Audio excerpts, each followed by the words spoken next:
દક્ષિણ ગુજરાતના નવસારી, સુરત, વલસાડ સહિત વિસ્તારોમાં વરસાદ પડી રહ્યા છે। નવસારી, સુરત બાદ હવે વલસાડમાં પણ વરસાદનું આગમન થયું। બફારો દૂર થયો છે, વાતાવરણમાં ઠંડક પ્રસરી ગઈ છે। ખેડૂતોને હવે જરૂર છે આ વરસાદની, કેમ કે ખૂબ વિરામ લેવાઈ ગયો છે અને વલસાડમાં વાવણી લાયક વરસાદ નથી વરસ્યો હજી સુધી। હવે વરસાદ સારો અને વાવણી લાયક વરસ્યો છે, જેના કારણે ખેડૂતો આ વરસાદનું સ્વાગત કરી રહ્યા છે। તો બફારો ઓછો થઈ ગયો છે, જેથી વાતાવરણ પણ ઠંડુ થઈ ગયું છે।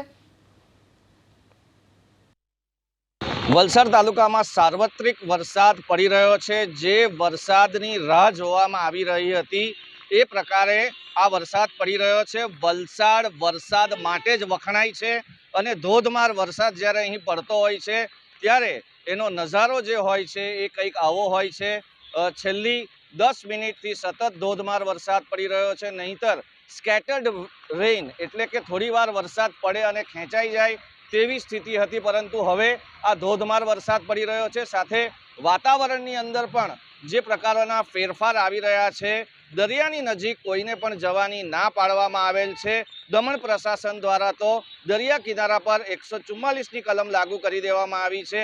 કોઈએ પણ દરિયા કિનારા પાસે જવું નહીં, દરિયા કિનારાની નજીક નાહવા માટે પણ કોઈએ જવું નહીં, સેલ્ફી ફોટોગ્રાફ લેવા નહીં તેવા પરિપત્રો પણ જાહેર કરી દેવામાં આવ્યા છે। ત્યારે વલસાડ શહેરના તમામ વિસ્તાર અને વલસાડ તાલુકાના તમામ ગ્રામ્ય વિસ્તારમાં હાલ ધોધમાર વરસાદ પડી રહ્યો છે, જેને લઈને નેશનલ હાઈવે નંબર 48 પર વિઝિબિલિટીની અસર પણ જોવા મળી રહી છે।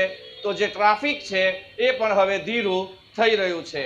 આમ ઓવરઓલ ખેડૂતોને જે વરસાદની જરૂરિયાત હોય છે તેવો વરસાદ શરૂ થયો છે, પરંતુ એ સતત ચાલુ રહે એ જરૂરી છે। બ્રિજેશ શાહ, એબીપી અસ્મિતા, વલસાડ।